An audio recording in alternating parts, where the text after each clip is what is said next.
C'est de la dislocation du monde ancien que sortit la Libye arabe. Jusque-là, le pays s'articulait selon les méridiens. La Libye était le portail de l'Afrique. Les cavaliers de l'islam bousculèrent tout cela dans leur chevauchée horizontale. Le destin du pays s'orienta dès lors selon les parallèles. La Libye devint un ruban côtier jalonnant la route rectiligne tracée par le prophète. Voilà pourquoi 9/10 de ce pays profond sont vides aujourd'hui. Vide à donner le vertige. Passé la Méditerranée, on s'accroche un moment au radeau de verdure qu'est la côte et l'on plonge aussitôt dans une autre mer. Mais cette fois, c'est du sable.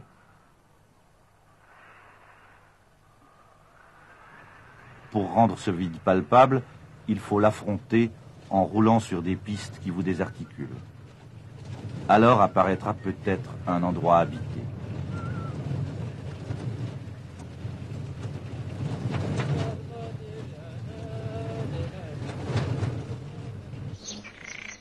Vous êtes à Ghadamès, au cœur d'un de ces mirages incarnés qu'on appelle oasis. Ici, l'eau vient des profondeurs du désert. L'homme, quant à lui, surgit d'un passé intact et qui se compte en milliers d'années. C'est pur hasard s'il est maintenant libyen, s'il fait partie d'une nation voulue par l'ONU, née à New York et baptisée par Londres, Paris et Moscou.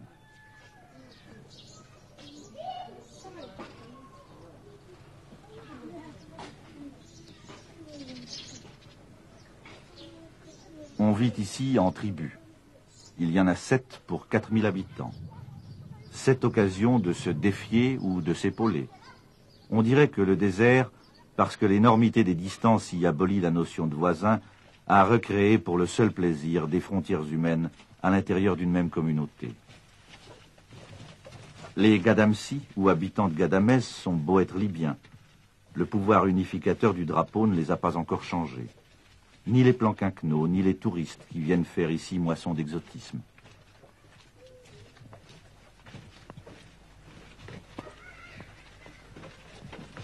Le médecin local, un Espagnol, dit que les gens meurent ou très jeunes ou très vieux. Les femmes s'accouchent entre elles et ne consentent à venir à la maternité qu'au moment où l'on ne peut presque plus les sauver.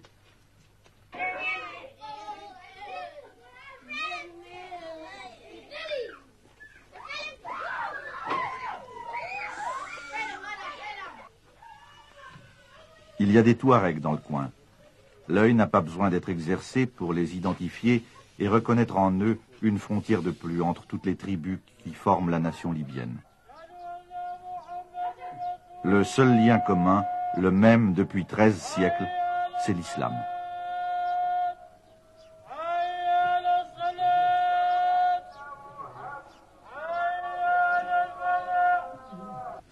Monsieur qui est à côté de vous, là, qui est un chef touareg, oui. Est-ce qu'il il a une responsabilité étendue sur les touaregs de la région? Oui, une grande responsabilité, c'est lui le moudir, c'est le chef de tous les touaregs ordinaires, ici, oui. Dans Libye, dans circonscription de Ghadamès.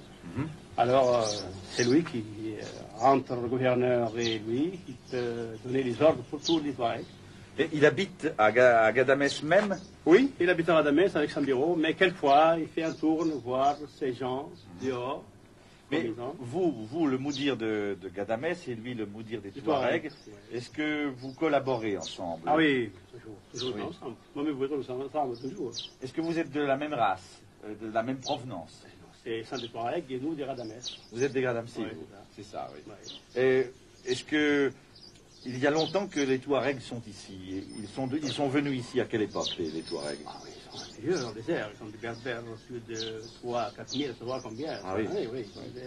Il y a toujours eu des Touaregs à Ghadamès. Oui, le désert partout, ils ont des Touaregs partout. Maintenant, dans la ville même de Ghadamès, dans l'oasis, comment se passe la vie?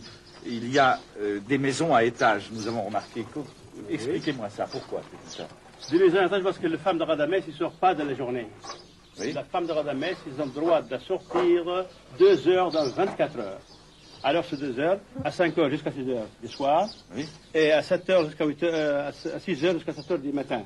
Alors à ce moment-là, la femme qui va à la mosquée, laver, prendre de l'eau, et fait la prière, et puis le reste toujours à la maison.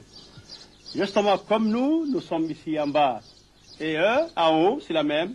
Ils ont des places, ils ont des commerces, ils ont tout qu'ils ont besoin. Mais c'est pour qu'elles ne se mélangent pas aux hommes. Jamais, non.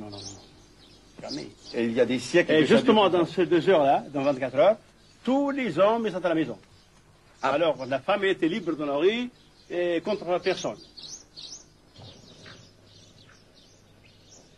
Les femmes de Ghadamès savent-elles qu'il existe des Suédoises, des Américaines, des Neuchâteloises? On en douterait. Les maisons communicantes qu'elles habitent n'ont jamais véhiculé qu'un seul mode de vie depuis que la Libye est musulmane. Aucune influence extérieure n'a réussi à apprivoiser ces servantes qu'un rien effarouche.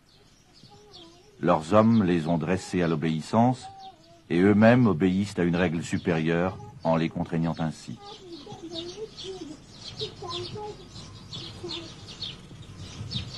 Ghadamès, pyramide de rigueur, sécrétion du désert, triomphe de l'hermétisme, négation du contact.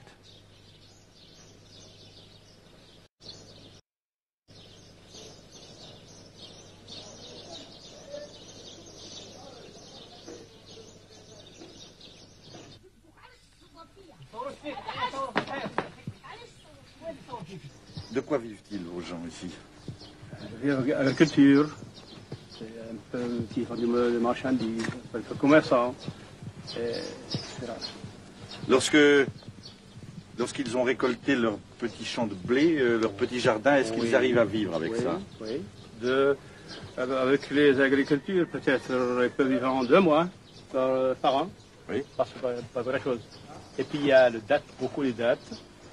Ils envoient des dates dehors pour la vendre, pour acheter tout ce qu'ils ont besoin. Tout ce dont ils ont besoin. Oui. D'où vient la marchandise qu'ils consomment? À Tripoli. De Tripoli. Oui. Mais aujourd'hui, quand les gens de Ghadamès vivent comme ils vivent aujourd'hui, est-ce qu'ils ont encore des possibilités de rencontrer des caravanes, par exemple? Est-ce qu'il passe encore des caravanes ici? Des caravanes, non. Pas grand-chose. Seulement, il y a des petites caravanes qui portent des céréales, des djebel. Oui. Parce que le djebel, ça coûte moins cher à Tripoli. Et puis l'huile aussi, ça coûte moins cher à Tripoli. Alors, avec ça, il y a des caravanes, des Touaregs qui portent des blés et l'huile de djebel. Ah, seulement ces petites caravanes, oui, mais les grandes caravanes d'autrefois? Ah non, pas grand-chose, non. Et d'où venaient-elles, ces grandes caravanes d'autrefois? Avant, il y avait du Soudan. Du Soudan. Des caravanes de 1000 chameaux. 1000 chameaux? 1000 chameaux, oui. 1000 chameaux à la fois. Il apporte beaucoup de marchandises. Et puis ici, c'est le centre du commerce. Il y a des gens qui viennent de Tripoli, il y a des gens qui viennent de Tunis, qui viennent de Orgla, et des gens qui viennent du Soudan. Alors, il y a un grand changement de commerce ici.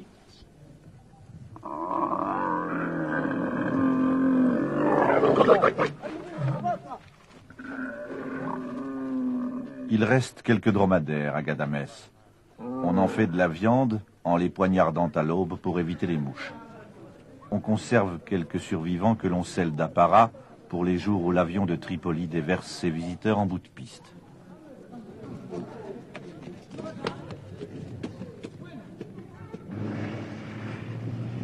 Il vient 2 avions par semaine dans l'oasis. De quoi apprendre des nouvelles et participer du bout des doigts à la civilisation qui fleurit sur la côte.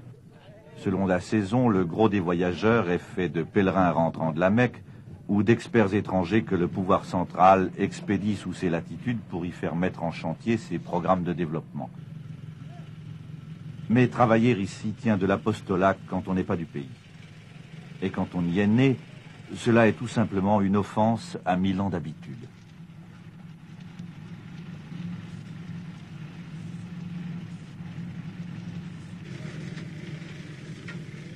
Les gens n'ont pas notre hâte, ils ne la comprennent pas.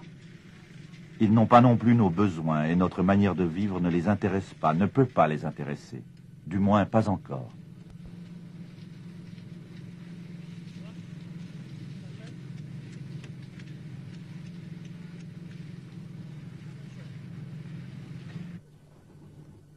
Jusqu'à maintenant, vivre ici voulait dire survivre.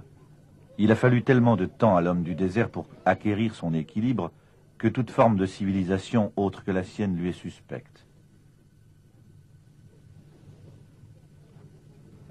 Ce qu'il en prend finit très souvent dans le désordre.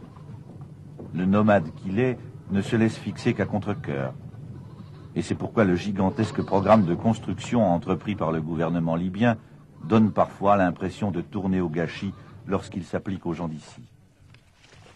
Les nouvelles maisons, on les compte par dizaines de milliers, sont toutes faites sur le même modèle.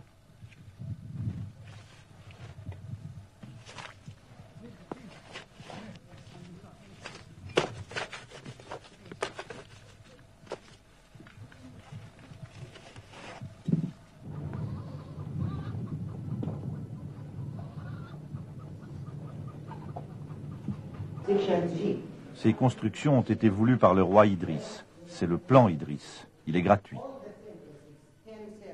Les futurs locataires, les vrais, ce sont ceux-ci.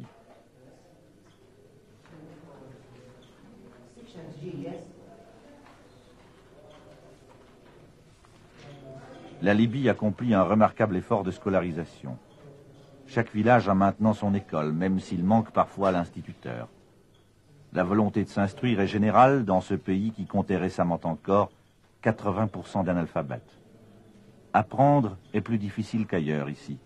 Le monde moderne se lit et s'écrit de gauche à droite, tandis que le libyen, parce qu'il est arabe, va de droite à gauche.